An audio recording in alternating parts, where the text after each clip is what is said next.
So we're given the problem, if k is between 0 and pi, find k, and we're given this definite integral with the lower bound as 0 and the upper bound as k. And the function inside that we're integrating is sine of 2x. And we know that this definite integral equals 1. So looking at this integral, it might seem a little bit complicated because we have a 2x inside our function of sine of x.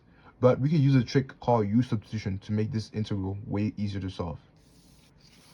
U substitution is used to reverse the chain rule. It's useful to integrate composite function, and it makes integrating easier and fun. Basically, if you have an integral like this, you can turn it into this to basically integrate easier.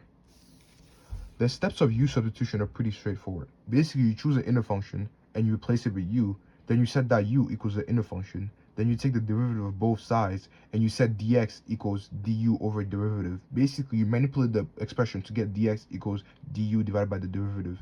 Then you plug in the new value of dx back into the original integral, then you integrate easier.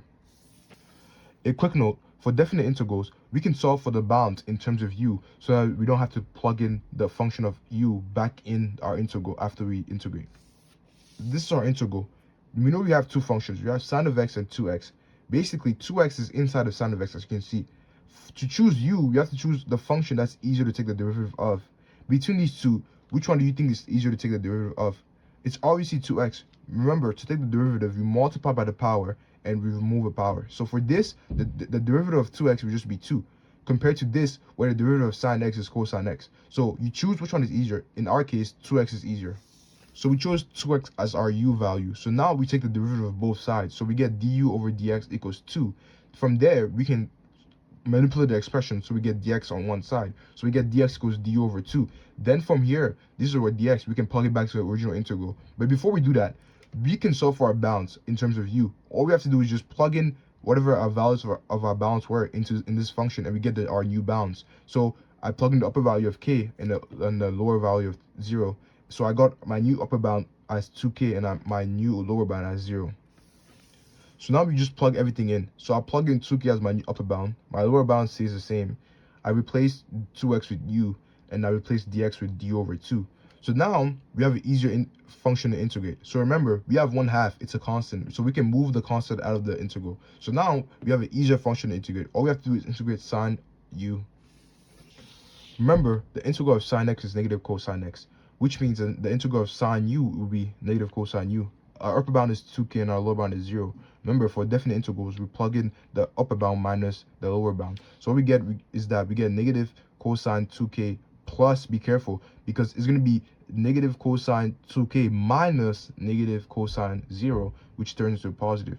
We can't evaluate this because we have a variable, but we can evaluate this. Remember, from our unit circle, cosine of 0 will be right here, which is just 1. Now that we replace cosine of 0 with 1, we can just distribute. So we get negative 1/2 cosine 2k plus 1/2. Are we done yet? No, we're not. We're not done yet because remember, our original question asked us to find k, and we're given this integral equals 1. We found the value for this integral, so now all we have to do is we have to plug in the value that we found and set it equals to 1, and then we can solve for k. So we can set the result of our integral equals to 1. We can subtract by 1/2, which will get 1/2. Then we can multiply by negative 2, which will get negative 1. So we get cosine 2k equals negative 1. So now we're trying to solve for k. So we can take the inverse cosine of both sides, and we just cancel out of this, and we'll get 2k equals inverse cosine of negative 1. Then we can divide by 2, and we get k equals inverse cosine of negative 1 divided by 2. Remember, inverse cosine of negative 1 is basically asking cosine of what value equals negative 1. And from the unit circle, we know that that's pi. So k is basically just pi over 2.